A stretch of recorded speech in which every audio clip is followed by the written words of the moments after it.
주말마다 골프 모임 간다던 며느리가 중년 남자와 대놓고 바람 피우는 걸 봤을 때 저는 그 자리에서 며느리 멱살을 잡았습니다. 저희 며느리는 정말 건강에 관심이 많은 사람이었어요. 결혼하고 나서부터 운동을 정말 열심히 하더라고요. 처음엔 헬스장을 다녔는데 6개월 전부터는 골프를 시작했죠. 주말마다 빠짐없이 골프장에 나가는 거예요. 토요일 아침이면 새벽 5시에 일어나서 준비하더라고요.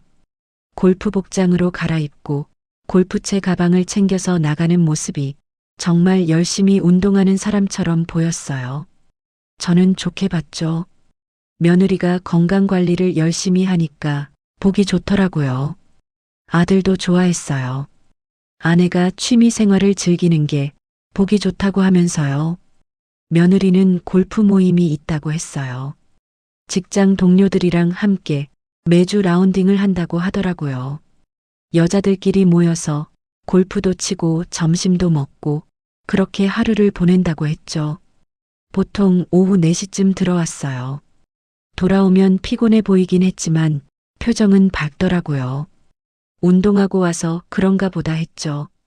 저는 며느리가 골프 치는 거 반대하지 않았어요. 오히려 좋다고 생각했죠.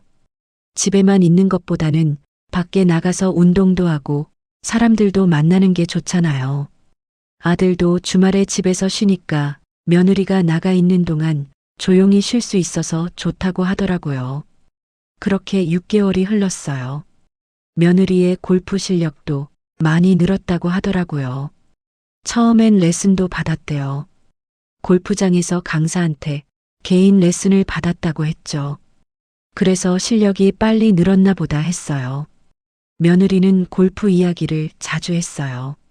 저녁 식사 때 오늘 라운딩 어땠는지, 누구랑 같이 쳤는지 그런 얘기들을 하더라고요. 저도 관심 있게 들었죠. 며느리가 즐거워 보이니까 저도 기분이 좋았어요. 그런데 어느 날부터 뭔가 이상하다는 생각이 들기 시작했어요. 작은 것들이었지만 눈에 띄기 시작한 거죠. 첫 번째로 이상했던 건 며느리의 피부였어요. 골프를 6개월씩이나 쳤으면 피부가 그을려야 정상이잖아요. 여름에 거의 매주 나갔는데 며느리 피부는 하나도 안 탔어요. 오히려 전보다 더 하얗더라고요. 저는 물어봤죠. 선크림을 열심히 바르냐고요. 며느리는 그렇다고 하더라고요. 골프 칠 땐 항상 선크림 덕지덕지 바르고 모자도 푹 눌러 쓴다고요. 그럴 수도 있겠다 싶었어요. 요즘 선크림이 좋으니까요. 하지만 뭔가 석연치 않았어요. 두 번째로 이상했던 건 며느리의 옷차림이었어요. 골프 치러 간다면서 입고 나가는 옷이 너무 화려한 거예요. 골프 복장이라기보단 데이트 나가는 것 같은 옷차림이었죠. 몸에 딱 붙는 옷에 화장도 진하게 하고 향수까지 뿌리고 나가더라고요. 골프장에 그렇게 꾸미고 가나 싶었어요. 운동하러 가는데 왜 그렇게까지 신경 쓰나 싶더라고요. 세 번째로 이상했던 건 며느리가 들고 나가는 가방이었어요. 골프채 가방은 맞는데 거기에 덧붙여서 큰 토트백을 하나 더 들고 나가는 거예요. 그 안에 뭐가 들었나 궁금했죠. 한 번은 슬쩍 물어봤어요. 가방에 뭐가 그렇게 많이 들었냐고요. 며느리는 웃으면서 대답하더라고요. 여벌 옷이랑 화장품이랑 그런 거 챙겨 다닌다고요. 라운딩 끝나고 씻고 옷 갈아입어야 해서 짐이 좀 많다고 했어요. 그럴 수도 있겠다 싶었지만 여전히 뭔가 찜찜했어요. 네 번째로 이상했던 건 며느리의 전화 통화였어요. 집에서 전화를 받을 때 목소리 톤이 달라지는 거예요. 특히 밤에 전화가 오면 방으로 들어가서 받더라고요. 누구 전화냐고 물으면 골프 모임 사람들이라고 하는데 뭔가 숨기는 것 같았어요. 통화할 때 목소리가 낮고 부드러워지는 게 여자들끼리 하는 통화 같지 않았죠. 그리고 어느 날 아침이었어요. 며느리가 골프 치러 나간다고 평소처럼 집을 나섰는데 제가 우연히 창문으로 봤어요. 며느리가 낯선 차에 타는 걸요. 검은색 제네시스였어요. 운전석에 남자가 앉아 있더라고요. 중년 남자 같았어요.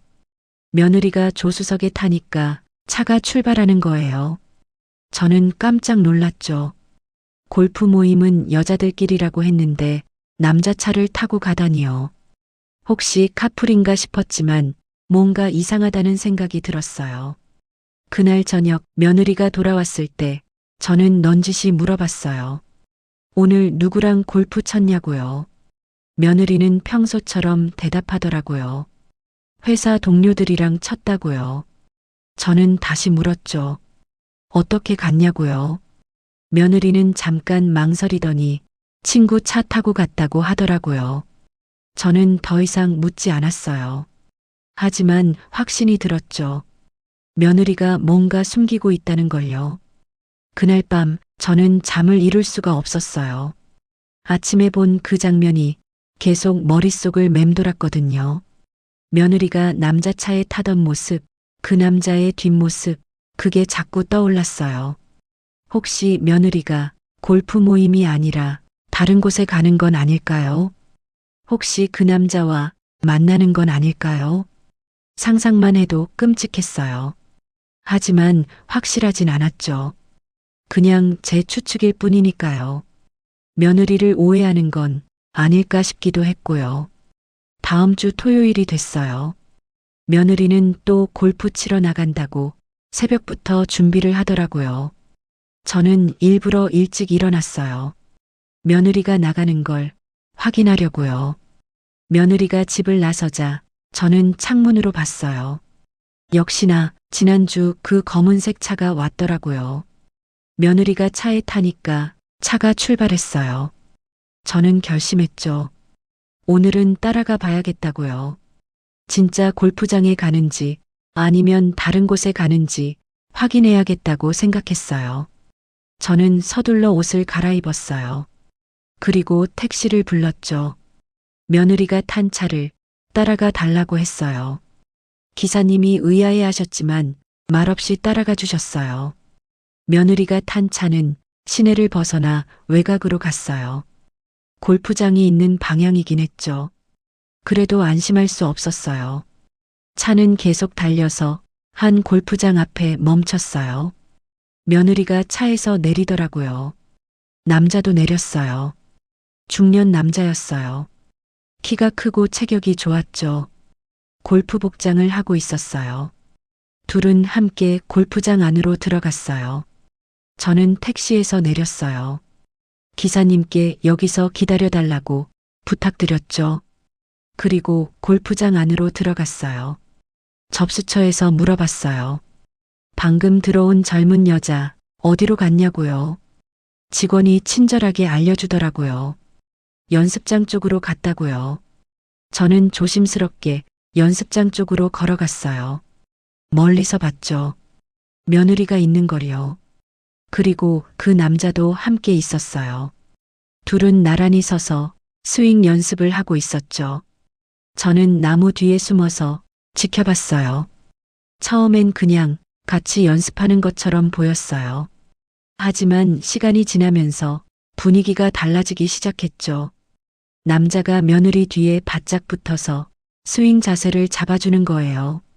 레슨하는 것처럼 보이긴 했지만 뭔가 선을 넘는 것 같았어요. 너무 가까이 붙어 있었거든요. 며느리도 전혀 불편해하지 않더라고요. 오히려 웃으면서 남자에게 기대는 것 같았어요. 제 가슴이 철렁했죠. 이건 단순한 레슨이 아니었어요. 둘 사이에 뭔가 있는 게 너무 명백했거든요. 잠시 후 둘은 연습을 멈췄어요. 그리고 벤치에 나란히 앉아서 물을 마시면서 대화를 하더라고요. 거리가 너무 가까웠어요. 어깨가 닿을 정도로요. 며느리는 계속 웃고 있었고 남자도 며느리를 보면서 웃었어요. 그 모습이 연인처럼 보였죠. 저는 참을 수가 없었어요. 당장 뛰어나가서 따져 묻고 싶었죠. 하지만 참았어요. 더 확실한 증거를 봐야 했으니까요. 둘은 다시 일어나서 스윙 연습을 시작했어요. 이번엔 남자가 며느리 허리에 손을 올리고 자세를 교정해주는 척 하더라고요. 며느리는 그 손을 치우지 않았어요. 오히려 자연스럽게 받아들이는 것 같았죠. 그 순간 제 안에서 뭔가 폭발하는 것 같았어요.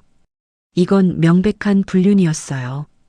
며느리가 매주 주말마다 골프 모임 간다고 거짓말하고 이 남자를 만나러 온 거였죠. 6개월 동안 우리 가족 모두를 속인 거예요.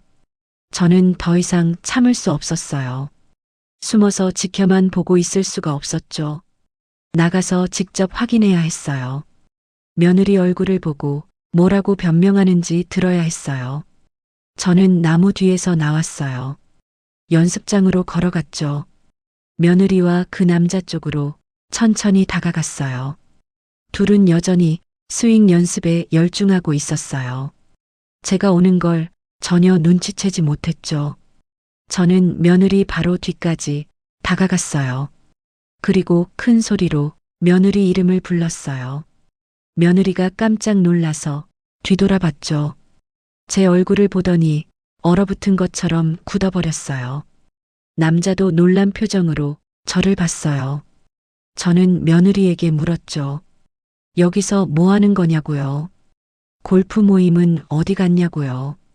이 남자는 누구냐고요. 며느리는 입을 벙긋거리기만 했어요. 대답을 못 하더라고요. 저는 알았죠. 제 추측이 맞았다는 걸요. 며느리가 정말로 이 남자와 바람을 피우고 있었다는 걸요. 저는 며느리를 똑바로 쳐다봤어요. 며느리는 당황한 표정으로 말을 더듬기 시작했죠. 어머님이 왜 여기 계시냐고, 어떻게 알고 왔냐고 그렇게 물어보더라고요. 저는 차갑게 대답했어요. 내가 왜 여기 있는지는 중요하지 않다고, 지금 내가 뭘 하고 있었는지 설명하라고요. 며느리는 눈을 이리저리 굴리면서 변명을 늘어놓기 시작했어요. 이분은 골프 강사라고, 레슨 받고 있었다고, 그냥 스윙 교정 중이었다고 하더라고요. 저는 비웃었죠. 레슨이라고요. 둘이 그렇게 붙어서 웃고 떠들면서 하는 게 레슨이냐고 물었어요. 며느리는 대답을 못하고 그저 눈만 깜빡거렸죠. 옆에 있던 남자가 말을 꺼냈어요. 자기가 정말 강사라고 며느리한테 레슨해주는 중이었다고 오해하지 말라고 하더라고요. 저는 그 남자를 쏘아봤어요. 그리고 물었죠. 레슨 강사가 왜 아침에 우리 집 앞까지 차로 데리러 오냐고요. 레슨 강사가 왜 학생이랑 그렇게 붙어서 가르치냐고요. 남자는 할 말을 잃었어요. 변명거리를 찾지 못하는 것 같았죠. 저는 며느리에게 다시 물었어요. 6개월 동안 매주 주말마다 이 남자를 만난 거냐고요. 골프 모임은 다 거짓말이었냐고요. 며느리는 고개를 숙였어요. 대답을 안 하더라고요. 저는 화가 치밀어 올랐죠. 목소리를 높여서 물었어요. 대답하라고, 사실대로 말하라고요. 며느리가 작은 목소리로 말했어요. 죄송하다고요. 그 말을 듣는 순간 저는 확신했어요. 며느리가 정말로 이 남자와 부적절한 관계를 맺고 있었다는 걸요. 주변에 사람들이 모여들기 시작했어요. 저희 소리를 듣고 무슨 일인가 싶어서 온 거죠. 저는 신경 쓰지 않았어요. 지금 그런 게 중요한 게 아니었으니까요. 며느리에게 계속 물었죠. 둘이 무슨 사이냐고, 언제부터 만난 거냐고, 우리 아들은 어떻게 생각하고 이러냐고요. 며느리는 계속 고개를 숙인 채 죄송하다는 말만 반복했어요. 옆에 있던 남자가 저를 말리려고 했죠. 여기서 이러지 말고 조용한 데 가서 얘기하자고 하더라고요. 저는 그 남자 손을 뿌리쳤어요. 당신이 무슨 상관이냐고, 며느리한테 손대지 말라고 소리쳤죠?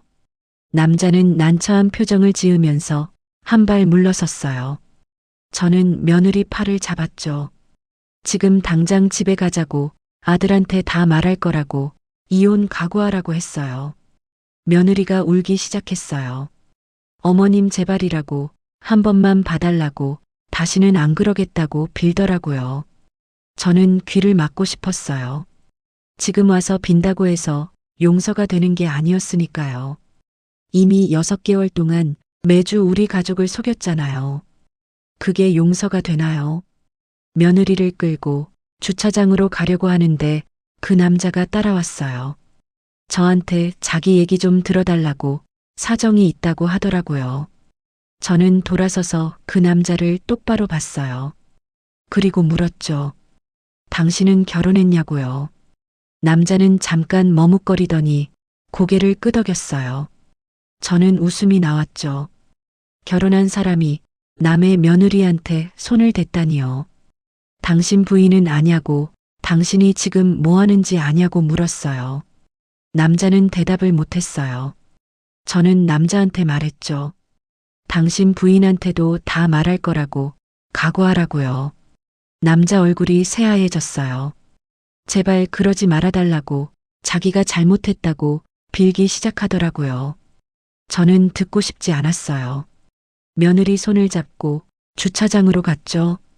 아직 택시가 기다리고 있었어요. 며느리를 택시에 태웠어요. 그리고 저도 탔죠. 집으로 가라고 기사님께 말씀드렸어요. 택시 안에서 며느리는 계속 울었어요. 저는 아무 말도 하지 않았어요. 지금 할 말이 없었거든요. 집에 도착했어요. 며느리를 집 안으로 데리고 들어갔죠. 아들은 거실에 있었어요. 주말이라 집에서 쉬고 있었던 거예요. 아들이 저희를 보고 깜짝 놀라더라고요. 어머니는 왜 며느리랑 함께 있냐고, 무슨 일이냐고 물었죠. 저는 아들을 앉혔어요. 그리고 천천히 말하기 시작했어요. 오늘 며느리를 따라갔다고, 골프장에 갔다고, 거기서 뭘 봤는지 다 얘기했어요. 아들 얼굴이 점점 굳어갔어요. 믿을 수 없다는 표정이었죠. 저는 계속 말했어요. 며느리가 6개월 동안 매주 거짓말하고 남자를 만났다고, 골프 모임은 다 핑계였다고요. 아들이 며느리를 봤어요. 눈빛이 차가워졌죠. 며느리한테 물었어요. 엄마 말이 사실이냐고요. 며느리는 울면서 고개를 끄덕였어요. 죄송하다고, 잘못했다고 빌었죠. 아들이 자리에서 벌떡 일어났어요. 주먹을 불끈 쥐더니 소리를 질렀어요. 어떻게 그럴 수가 있냐고, 6개월 동안 날 속였냐고, 매주 거짓말하고 남자를 만났냐고요. 며느리는 계속 울기만 했어요. 아들이 물었죠. 그 남자가 누구냐고, 어떻게 만났냐고, 둘이 무슨 사이냐고요. 며느리가 떨리는 목소리로 대답했어요. 골프 강사라고, 처음에 레슨 받다가 가까워졌다고, 그렇게 됐다고 하더라고요. 아들이 비웃었어요. 그렇게 됐다고요. 자연스럽게 바람을 피웠다는 거냐고 소리쳤죠? 며느리는 대답을 못했어요. 그저 울면서 정말 죄송하다고만 했어요. 아들이 물었어요. 얼마나 깊이 사귄 거냐고, 그냥 만나기만 한 거냐고요. 며느리는 고개를 숙였어요. 대답하기 싫은 것 같았죠. 아들이 다시 소리쳤어요. 대답하라고, 사실대로 말하라고요. 며느리가 작은 목소리로 말했어요. 키스도 했다고, 그 이상도 있었다고요. 아들이 주저앉았어요. 소파에 털썩 앉으면서 손으로 얼굴을 감쌌어요. 얼마나 충격이었을까요? 6개월 동안 아내가 다른 남자와 그런 관계를 가졌다니요. 믿을 수가 없었을 거예요. 저도 가슴이 아팠어요. 아들이 너무 불쌍했거든요. 잠시 침묵이 흘렀어요. 아무도 말을 하지 않았죠.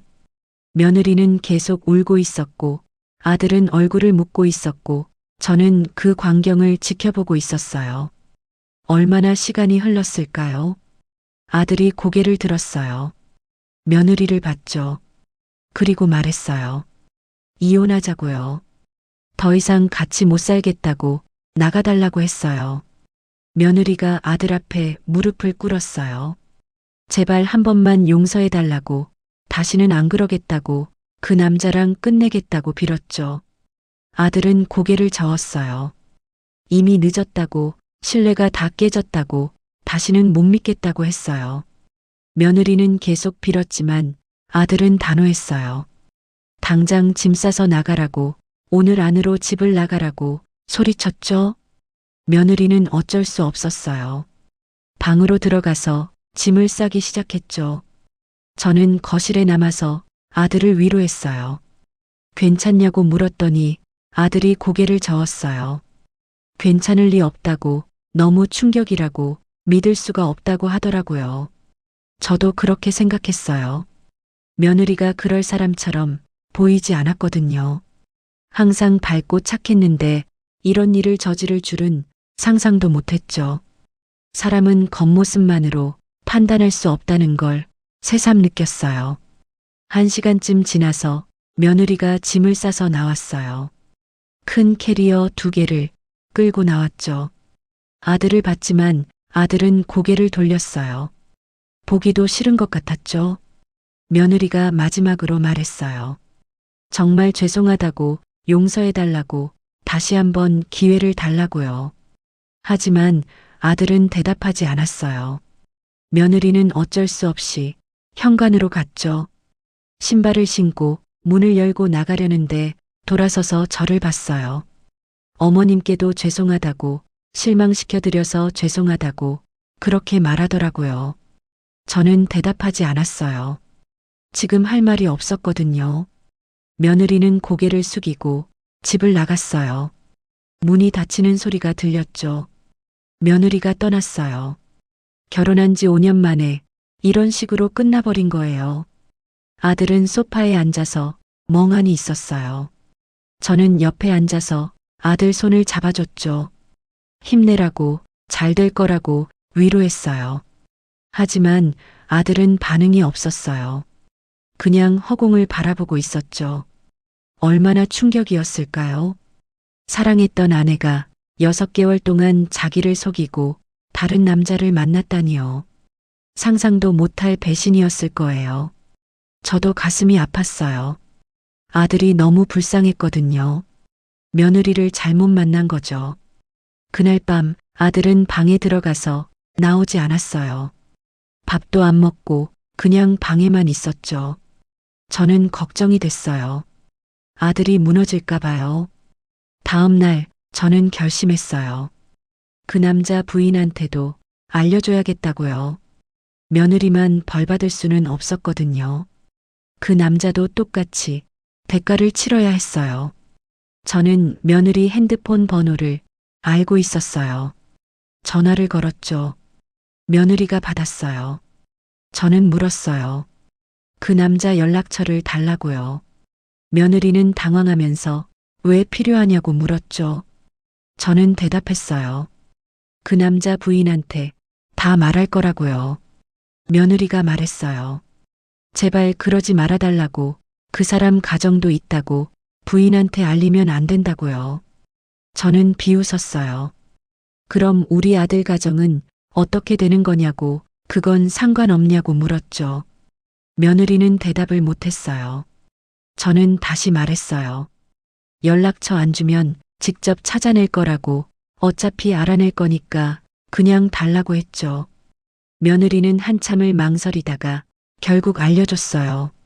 저는 그 남자한테 전화를 걸었어요. 몇 번 신호가 가더니 남자가 받았죠. 여보세요 하는 목소리가 골프장에서 들었던 그 목소리 맞았어요. 저는 자신을 밝혔어요. 지난주 토요일에 골프장에서 만났던 사람이라고, 며느리 시어머니라고 말했죠. 남자는 당황하는 것 같았어요. 목소리가 떨리더라고요. 무슨 일이냐고 물었어요. 저는 단도직입적으로 말했죠. 당신 부인 만나고 싶다고, 부인 전화번호 달라고요. 남자가 놀라서 물었어요. 왜 부인을 만나려고 하냐고, 제발 그러지 말아달라고, 자기가 잘못했다고 빌었죠. 저는 차갑게 대답했어요. 당신이 우리 며느리한테 한 짓을 부인도 알아야 한다고, 당신도 똑같이 벌받아야 한다고요. 남자는 계속 빌었어요. 자기 가정도 있다고, 아이들도 있다고, 제발 그러지 말아달라고요. 저는 귀를 막고 싶었어요. 우리 아들 생각은 안 하냐고, 우리 가정은 어떻게 되는 거냐고 소리쳤죠. 남자는 할 말을 잃었어요. 저는 다시 말했어요. 부인 전화번호 안 주면 직접 찾아낼 거라고, 어차피 알아낼 거니까 그냥 달라고 했어요. 남자는 한참을 망설이다가 결국 알려줬죠. 저는 전화를 끊고 바로 그 남자 부인한테 전화했어요. 여자 목소리가 들렸어요. 밝고 상냥한 목소리였죠. 저는 정중하게 말했어요. 남편분에 대해 할 말이 있다고, 만나서 얘기할 수 있냐고요. 부인이 물었어요. 무슨 일이냐고, 누구냐고요. 저는 대답했어요. 전화로는 어렵다고, 직접 만나서 말하고 싶다고, 중요한 일이라고 했죠. 부인은 잠시 망설이다가 그러자고 했어요. 다음 날 만나기로 약속했죠. 카페에서요. 다음 날이 됐어요. 저는 약속 장소에 먼저 가서 부인을 기다렸죠. 30분쯤 지나서 한 여자가 들어왔어요. 40대 초반쯤 돼 보이는 단정한 여자였어요. 저를 찾는 것 같아서 손을 들었죠. 부인이 저한테 왔어요. 자리에 앉으면서 무슨 일로 만나자고 했냐고, 남편이 무슨 일이 있냐고 물었어요. 저는 심호흡을 하고 천천히 말하기 시작했어요. 남편분이 다른 여자와 부적절한 관계를 맺고 있다고, 6개월째 만나고 있다고, 그 여자가 제 며느리라고 말했죠. 부인 얼굴이 굳어졌어요. 뭐라고요? 하면서 저를 봤죠. 저는 계속 말했어요. 매주 토요일마다 골프 레슨한다고 나가서 제 며느리를 만났다고, 지난주에 제가 직접 봤다고요. 부인이 고개를 저었어요. 말도 안 된다고, 남편이 그럴 리 없다고, 오해하는 거라고 하더라고요. 저는 핸드폰을 꺼냈어요. 지난주에 골프장에서 몰래 찍은 사진이 있었거든요. 며느리와 그 남자가 함께 있는 사진이었죠. 부인한테 보여줬어요. 부인이 사진을 보더니 얼굴이 새하얘졌어요. 사진 속 남자가 확실히 자기 남편이더라고요. 부인이 떨리는 목소리로 물었어요. 이게 언제 찍은 거냐고, 정말 남편이 맞냐고요. 저는 고개를 끄덕였어요. 지난주 토요일에 찍었다고, 골프장에서요. 부인이 손으로 입을 막았어요. 믿을 수 없다는 표정이었죠. 저는 계속 설명했어요. 6개월 동안 매주 만났다고, 제 며느리도 인정했다고, 이미 깊은 관계였다고요. 부인이 울기 시작했어요. 눈물을 흘리면서 남편을 믿었는데 배신당했다고 그렇게 말하더라고요. 저도 마음이 아팠어요. 같은 처지였으니까요. 우리 며느리한테 배신당한 것처럼 부인도 남편한테 배신당한 거였죠. 부인이 물었어요. 그 여자는 지금 어디 있냐고, 며느리는 어떻게 됐냐고요. 저는 대답했어요. 며느리는 집에서 쫓아냈다고, 아들이 이혼하기로 했다고요. 부인이 고개를 끄덕였어요. 자기도 이혼할 거라고, 남편을 용서할 수 없다고 그렇게 말하더라고요. 저는 부인을 위로했어요.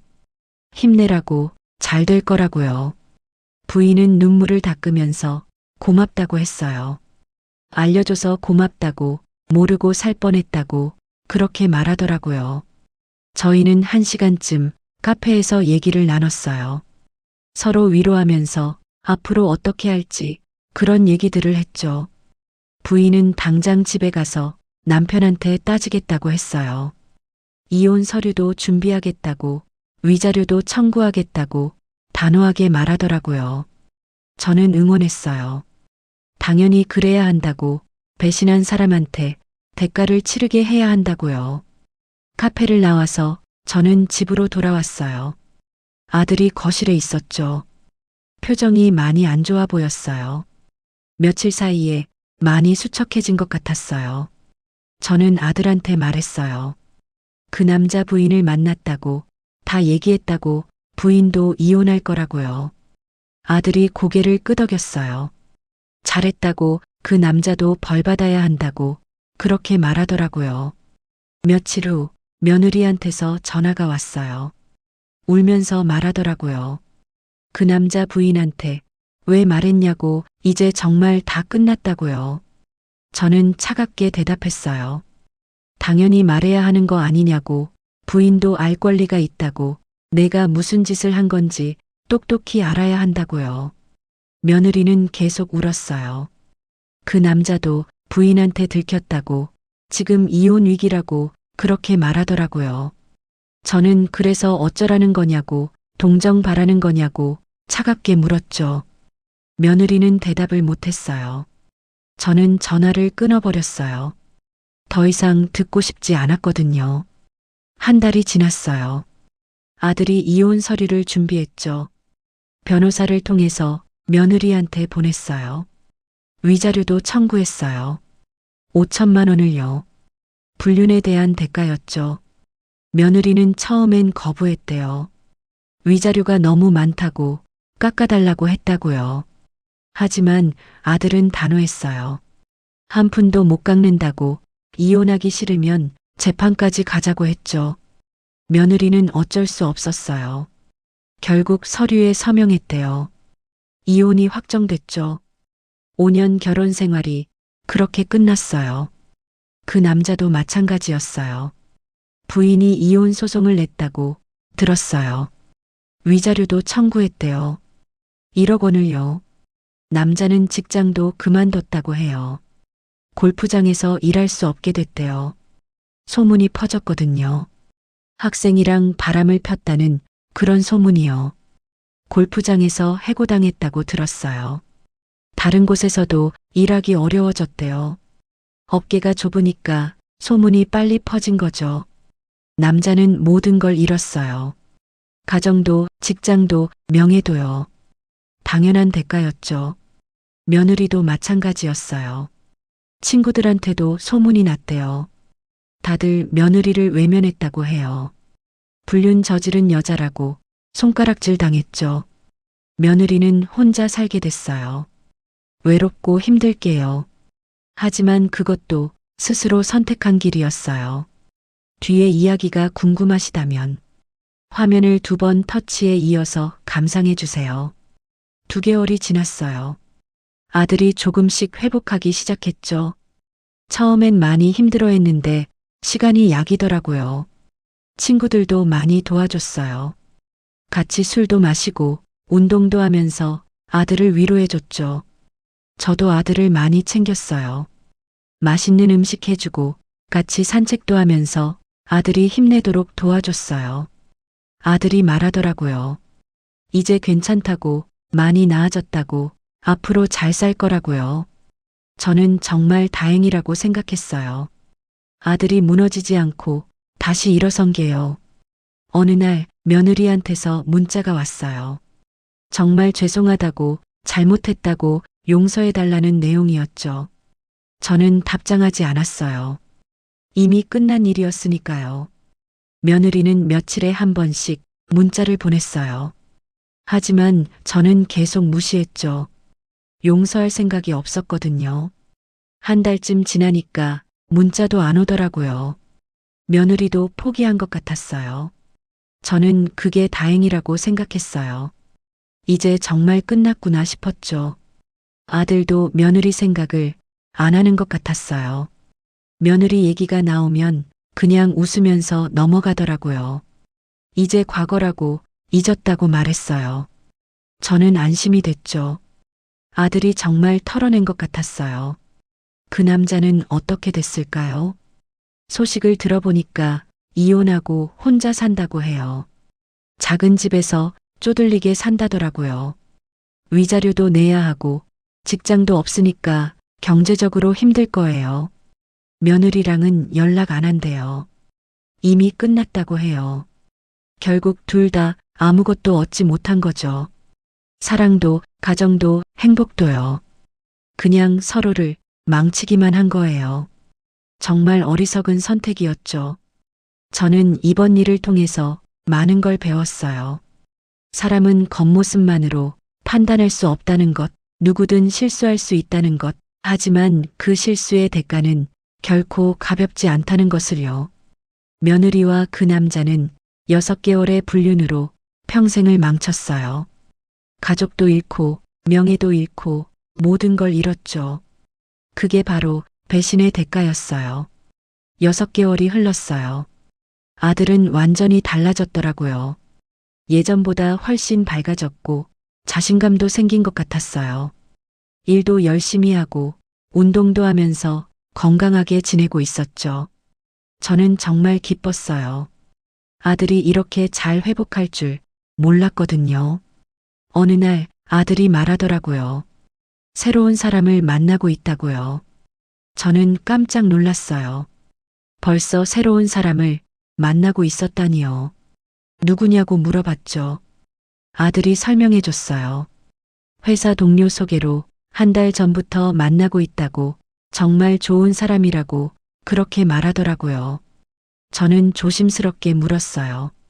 괜찮은 사람이냐고, 이번엔 실수하지 말라고, 신중하게 만나라고요. 아들이 웃으면서 대답했어요. 이번엔 정말 신중하게 알아보고 있다고, 서두르지 않고 천천히 만나고 있다고 했죠. 저는 안심이 됐어요. 아들이 이번엔 현명하게 판단할 것 같았거든요. 1달 후 아들이 그 여자를 데려왔어요. 집에 소개하고 싶다고 하더라고요. 저는 긴장됐어요. 어떤 사람일까, 괜찮은 사람일까, 그런 생각이 들었죠. 초인종이 울렸어요. 문을 열어보니 아들과 한 여자가 서 있었어요. 30대 초반쯤 돼 보이는 단정하고 예쁜 여자였죠. 밝게 웃으면서 인사를 하더라고요. 처음 뵙겠습니다. 라고 정중하게요.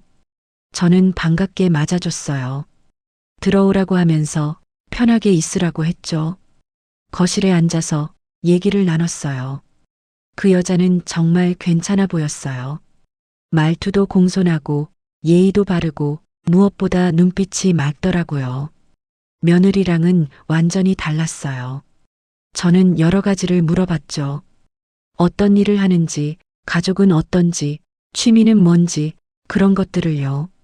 여자는 성실하게 대답했어요. 회사 다니고 있고, 부모님은 지방에 계시고, 취미는 독서라고 했죠. 골프는 안 친다고, 특별히 운동은 안 한다고, 그렇게 말하더라고요. 저는 속으로 안심했어요. 골프 안 친다니 다행이라고 생각했죠. 여자는 아들 얘기도 잘 알고 있더라고요. 이혼한 것도 알고 전 부인이 불륜을 저질렀다는 것도 다 알고 있었어요. 그래도 괜찮다고, 과거는 중요하지 않다고, 지금이 중요하다고 말했죠. 저는 그 여자가 마음에 들었어요. 정말 괜찮은 사람 같았거든요. 그날 저녁 여자가 돌아간 후에 아들한테 물어봤어요. 어떤 사람이냐고, 정말 괜찮은 사람 같으냐고요. 아들이 웃으면서 대답했어요. 정말 좋은 사람이라고, 전 부인하고는 완전히 다르다고, 이번엔 확신한다고 했죠. 저는 아들을 응원했어요.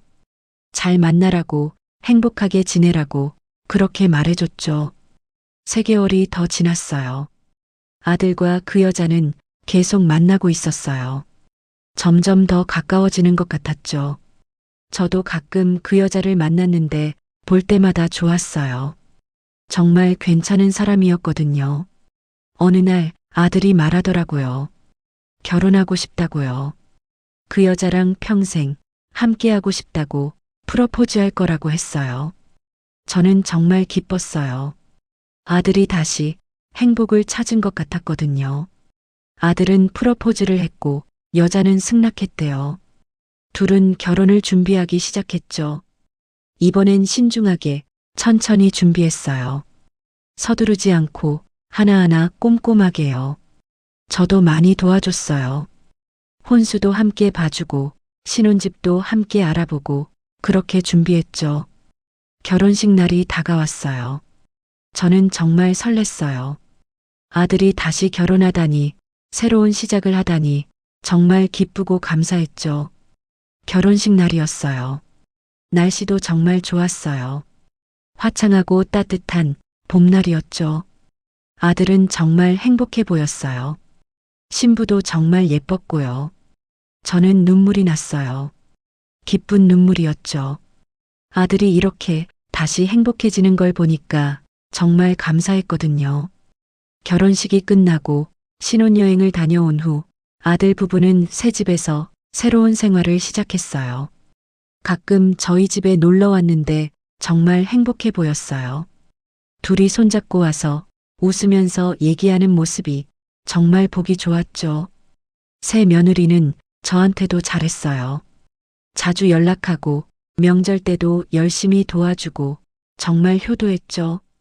저는 정말 만족했어요. 이번엔 진짜 좋은 며느리를 만난 것 같았거든요. 1년이 지났어요. 새 며느리가 임신 소식을 전했어요. 저는 정말 기뻤죠. 손주를 보게 되다니 정말 감사했어요. 아들도 너무 좋아했어요. 아빠가 된다는 게 실감이 안 난다고 그렇게 말하면서 웃더라고요. 임신 기간 동안 저는 며느리를 많이 챙겼어요. 몸조리에 좋은 음식도 해주고 병원도 같이 다니고 그렇게 돌봐줬죠. 며느리도 정말 고마워했어요. 어머님 덕분에 건강하게 지낸다고 항상 감사하다고 했어요. 출산 예정일이 다가왔어요. 저는 매일 기도했죠. 순산하게 해달라고, 아기도 건강하게 해달라고요. 드디어 출산일이 됐어요. 며느리가 병원에 입원했고 저희 가족 모두 병원으로 갔죠. 진통이 시작됐대요. 저희는 밖에서 초조하게 기다렸어요. 시간이 정말 안 가더라고요. 몇 시간이 지났을까요?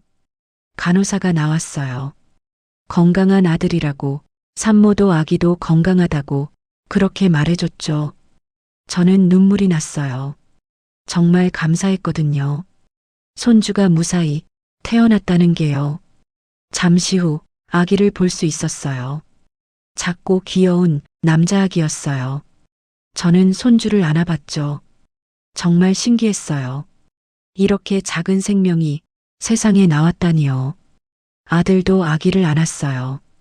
눈물을 흘리면서 정말 행복하다고 그렇게 말하더라고요. 며느리도 웃고 있었어요. 피곤해 보였지만 표정은 정말 밝았죠. 저희 가족은 다시 행복해졌어요. 과거의 아픔은 다 잊었어요. 이제는 앞만 보고 행복하게 살 거예요. 손주도 태어났고 아들도 좋은 사람 만났고 모든 게 잘 됐거든요. 가끔 생각해요. 그때 제가 며느리를 따라가지 않았다면 어떻게 됐을까요? 아마 계속 모르고 살았을 거예요. 며느리의 불륜을 눈치채지 못했을 거예요. 그럼 더 큰 상처를 받았을지도 몰라요. 저는 잘했다고 생각해요. 진실을 밝혀낸 게, 아들을 지켜낸 게요. 비록 힘든 과정이었지만 결국 좋은 결과로 이어졌으니까요. 며느리는 어떻게 됐을까요? 가끔 소식을 들어요. 혼자 살고 있다고 해요. 여전히 외롭게요. 새로운 사람도 못 만난다고 하더라고요. 과거 때문에 사람들이 다들 피한다고 해요. 친구들도 다 떠났다고 하고요. 가족들도 연락을 안 한다고 해요. 완전히 혼자가 된 거죠. 저는 동정하지 않아요. 스스로 선택한 길이니까요. 6개월의 불륜으로 평생을 망친 거예요. 그 남자도 마찬가지예요. 여전히 혼자 산다고 해요. 재취업도 못했다고 하고 경제적으로도 힘들다고 해요. 위자료 갚느라 쪼들린다고 하더라고요. 둘 다 대가를 톡톡히 치르고 있는 거죠. 저는 그게 당연하다고 생각해요. 잘못을 했으면 벌을 받아야 하니까요. 아들은 지금 정말 행복하게 살고 있어요. 새 아내와 아기와 함께요. 가족이 화목하고 집안이 평화로워요. 며느리도 정말 착하고 손주도 건강하고 모든 게 좋아요. 저도 행복해요. 손주 보는 재미로 하루하루를 살고 있죠. 가끔 손주를 돌봐주는데 정말 귀엽고 사랑스러워요. 아들도 자주 집에 와서 식사하고 가고 가족끼리 모이는 시간도 많아졌어요. 정말 행복한 일상이에요. 돌이켜보면 참 많은 일이 있었어요. 며느리의 불륜, 이혼, 그리고 아들의 재혼, 손주의 탄생까지요. 힘든 시간도 있었지만 결국 잘 이겨냈어요. 가족이 함께 힘을 합쳐서요. 저는 교훈을 얻었어요. 사람을 겉모습만 보고 판단하면 안 된다는 것, 항상 주의 깊게 관찰해야 한다는 것, 그리고 잘못을 발견했을 때 외면하지 말고 용기 있게 대처해야 한다는 것을요. 만약 제가 그때 며느리를 따라가지 않았다면 지금도 모르고 있었을 거예요. 며느리의 불륜을요. 그럼 더 큰 피해를 입었을지도 몰라요. 저는 잘했어요. 진실을 밝혀낸 게, 아들을 지켜낸 게 정말 잘한 일이었어요. 이제 저희 가족은 평화롭게 살아갈 거예요. 과거는 잊고 미래만 보면서요. 손주도 건강하게 키우고 아들도 행복하게 살고 저도 편안하게 노년을 보낼 거예요. 그게 바로 제가 바라는 전부예요. 2년이 흘렀어요. 손주는 벌써 2돌이 됐어요. 정말 빨리 큰 것 같아요. 어제 태어난 것 같은데 벌써 걷고 말하고 장난도 치더라고요. 저는 손주 보는 게 정말 행복해요. 매일 보고 싶고 안아주고 싶고 같이 놀아주고 싶어요. 며느리가 가끔 손주를 맡기고 가요. 볼 일이 있을 때요. 저는 기꺼이 손주를 돌봐줘요. 시간이 얼마나 빨리 가는지 모를 정도예요. 손주랑 놀다 보면 하루가 금방 지나가더라고요. 아들도 정말 좋은 아빠가 됐어요. 퇴근하면 바로 집에 와서 아기 돌보는 걸 도와준다고 해요. 기저귀도 갈고 분유도 타고 목욕도 시키고 정말 열심히 한대요. 며느리가 말하더라고요. 남편이 정말 좋은 아빠라고 자기보다 더 잘 돌본다고 했어요. 저는 듣기 좋았어요. 아들이 이렇게 가정적으로 변한 게 정말 대견하더라고요. 새 며느리도 정말 좋은 엄마가 됐어요. 아기를 정말 잘 돌보더라고요. 사랑으로 키우는 게 눈에 보였어요. 저는 정말 만족해요. 이런 며느리를 만나게 돼서요. 전 며느리하고는 정말 다르거든요. 착하고 성실하고 가정을 소중히 여기고 정말 좋은 사람이에요. 가끔 생각해요. 만약 전 며느리가 바람을 안 폈다면 어떻게 됐을까요? 아마 지금도 그 며느리랑 살고 있었겠죠. 모르고요. 하지만 그게 더 불행했을 것 같아요. 언젠가는 들통났을 테고 그때 받을 충격이 더 컸을 테니까요. 차라리 빨리 알게 된 게 다행이에요. 아들도 빨리 정리하고 새 사람을 만날 수 있었으니까요. 전 며느리 소식은 이제 안 들려요. 어떻게 사는지 관심도 없고요. 각자 인생 살면 되는 거니까요. 저는 제 가족만 신경 쓸 거예요. 아들과 며느리와 손주만요. 그게 제 전부니까요. 어느 날이었어요. 저는 시장에 갔다가 우연히 누군가를 봤어요. 멀리서 봤는데 낯익은 얼굴이었어요. 자세히 보니 전 며느리였어요. 혼자서 장을 보고 있더라고요. 모습이 많이 초라해 보였어요. 옷도 예전처럼 화려하지 않았고 화장도 안 한 것 같았어요. 표정도 어둡고 피곤해 보였죠. 며느리도 저를 봤어요. 눈이 마주쳤죠. 며느리가 잠깐 멈칫하더니 고개를 숙였어요. 그리고 다른 쪽으로 가버리더라고요. 저는 그냥 지켜봤어요. 며느리의 뒷모습을요. 쓸쓸해 보였어요. 외로워 보였고요. 하지만 저는 동정하지 않았어요. 스스로 선택한 길이니까요. 집으로 돌아와서 아들한테 말했어요. 오늘 전 며느리를 봤다고요. 아들이 물었어요. 어땠냐고요? 저는 대답했어요. 많이 초라해 보였다고, 혼자 사는 게 힘들어 보였다고요. 아들은 아무 말도 안 하더라고요. 그냥 고개만 끄덕였죠. 이미 아들에게도 전 며느리는 과거일 뿐이었어요. 지금은 새 아내와 행복하게 살고 있으니까요. 과거에 연연할 이유가 없었죠. 저도 마찬가지였어요. 전 며느리는 이제 남이에요. 우리 가족과는 아무 상관없는 사람이죠. 각자 인생 살면 되는 거예요. 손주 돌잔치를 했어요. 가족과 친지들이 모두 모였죠. 정말 즐거운 자리였어요.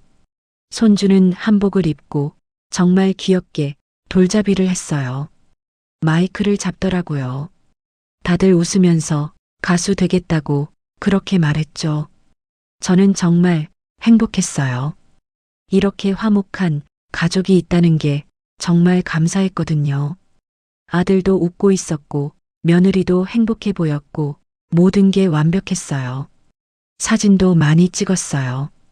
가족 사진도 찍고 손주 사진도 찍고 정말 많이 찍었죠. 나중에 보면 좋은 추억이 될 것 같았어요. 돌잔치가 끝나고 손님들이 다 가고 가족끼리만 남았어요. 정리를 하면서 아들이 말하더라고요. 엄마 덕분에 지금 이렇게 행복하게 산다고 정말 고맙다고요. 저는 고개를 저었어요. 내가 뭘 했다고 그러냐고 했죠. 아들이 말했어요. 그때 엄마가 전 며느리를 따라가지 않았다면 지금도 모르고 살고 있었을 거라고 엄마가 진실을 밝혀줘서 자기가 새로운 시작을 할 수 있었다고 정말 감사하다고 그렇게 말하더라고요. 저는 눈물이 날 것 같았어요. 아들이 그렇게 고마워하니까 제가 한 일이 헛되지 않았구나 싶었거든요. 며느리도 말했어요. 어머님 정말 훌륭하시다고 그런 용기를 내기 쉽지 않은데 어머님 덕분에 자기도 이렇게 좋은 가정을 꾸릴 수 있었다고 감사하다고 그렇게 말하더라고요.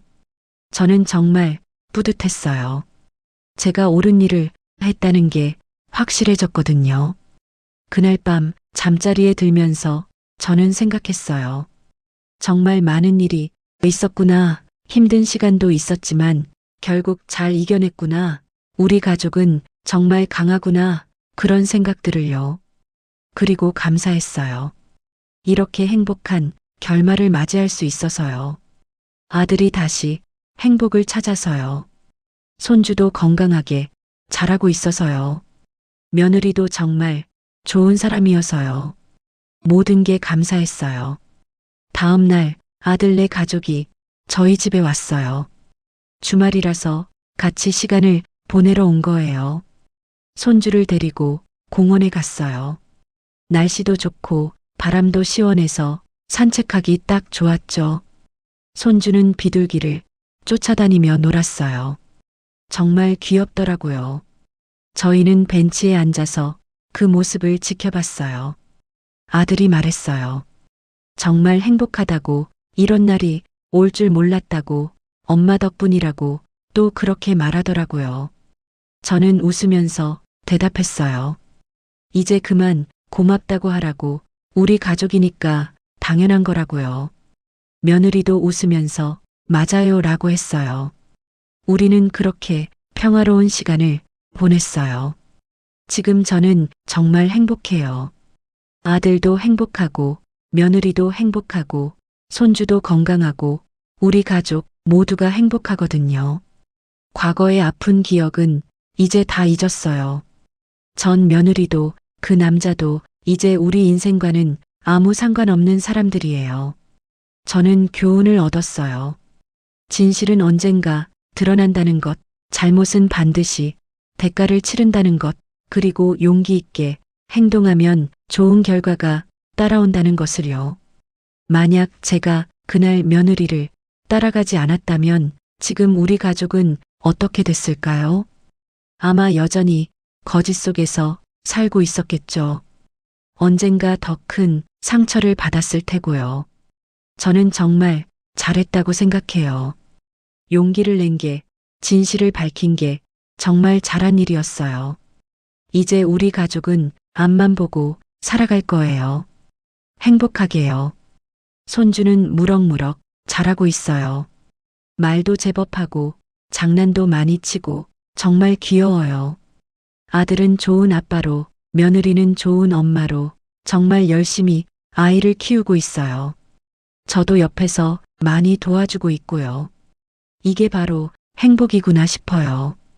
가족이 함께 웃으며 살아가는 것, 서로 아끼고 사랑하는 것, 그게 바로 진짜 행복이에요.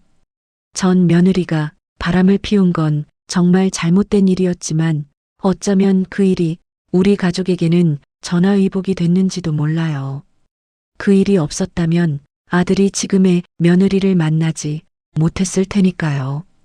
손주도 태어나지 않았을 테고요. 이렇게 행복한 가정도 없었을 거예요. 모든 일에는 이유가 있나 봐요. 힘든 일도 결국엔 좋은 결과로 이어질 수 있다는 것, 저는 그걸 배웠어요. 이제 저는 손주 키우는 재미로 하루하루를 살아갈 거예요. 아들 가족과 자주 만나면서 행복한 시간을 보낼 거예요. 그게 바로 제가 바라는 전부니까요. 우리 가족은 앞으로도 계속 행복할 거예요. 서로 사랑하고 아끼면서 함께 살아갈 거예요. 그게 가족이니까요. 그게 우리니까요. 저는 확신해요. 우리 가족의 미래는 밝을 거라고, 계속 행복할 거라고, 영원히요. 제 이야기를 곁에 두고 싶으시다면 구독과 좋아요로 한 줄 인생사의 다음 편을 기다려주세요.